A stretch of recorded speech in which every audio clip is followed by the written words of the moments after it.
Onassis was Kennedy's second husband. When Jackie Kennedy learned that her husband, Aristotle Onassis, was having an affair with Maria Callas, she did what she knew best, looked the other way. The claim was made by Kiki Fruity Mountsatsos, Onassis' longtime personal secretary. Her memoir, The Onassis Women, takes a deep dive into the love triangle. Callas, a superstar soprano who died in 1977, is the subject of a new biopic starring Angelina Jolie. Onassis never stopped seeing Maria, Mountsatsos, 75, told Fox News Digital. 1 week after he got married, he was visiting her many times. I would say 3, 4 times a week. Jackie was very smart, and she realized quickly what was happening. The former First Lady turned to her spouse's sister, Artemis Onassis, about the shipping magnate's not-so-secret relationship with the singer. I was pretending I didn't hear anything, Mountsatsos recalled. But Artemis said to her, "Don't pay attention because here in Greece, that's what usually happens." Onassis was in love with Jackie, but he was also used to meeting and being with Maria.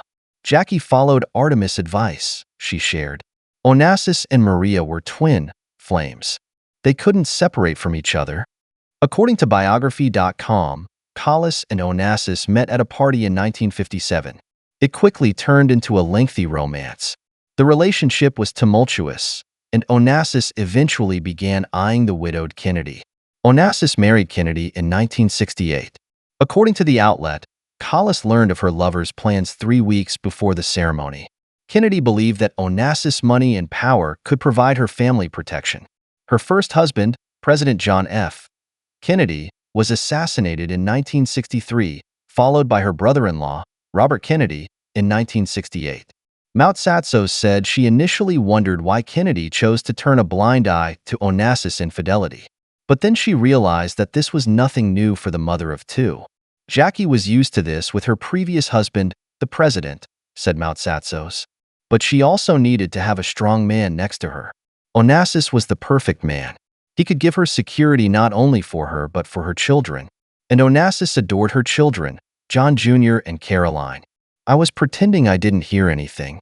But Artemis said to her, "Don't pay attention, because here in Greece, that's what usually happens." Onassis was in love with Jackie, but he was also used to meeting and being with Maria. Kiki Fruity Mountsatsos, author of The Onassis Women, an eyewitness account. I remember that on his private island, Scorpios, he would bring them all kinds of animals and toys to make them feel happy, she shared. And of course, Jackie could also have everything she wanted. He was used to giving her many surprises. I remember he would ask me to call a famous jeweler here to bring in the best things, the most expensive things. We would look at these jewels for hours, trying to find only the best ones for her. Don't you think a woman likes that? I would say so, she chuckled. While the women never met, Callas harbored ill feelings for Onassis' bride. Mountsatsos claimed Callas and Onassis would often fight over Kennedy. Maria was jealous, said Mountsatsos. She wanted to be with Onassis and have him next to her always, but it was not possible. They were too similar. But Maria was also a very strong character. She was very proud. Jackie was more like a little girl. She was more warm, more feminine.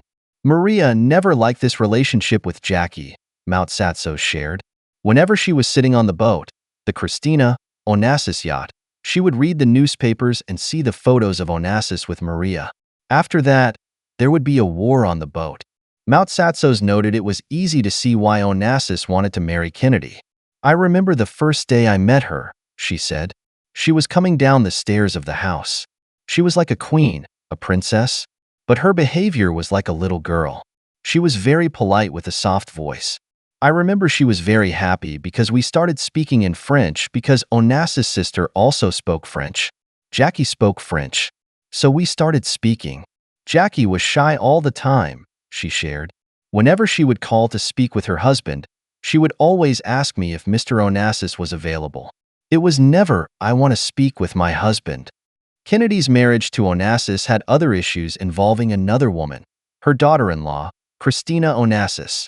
Christina and her brother, Alexander, didn't like her at all, said Mountsatsos.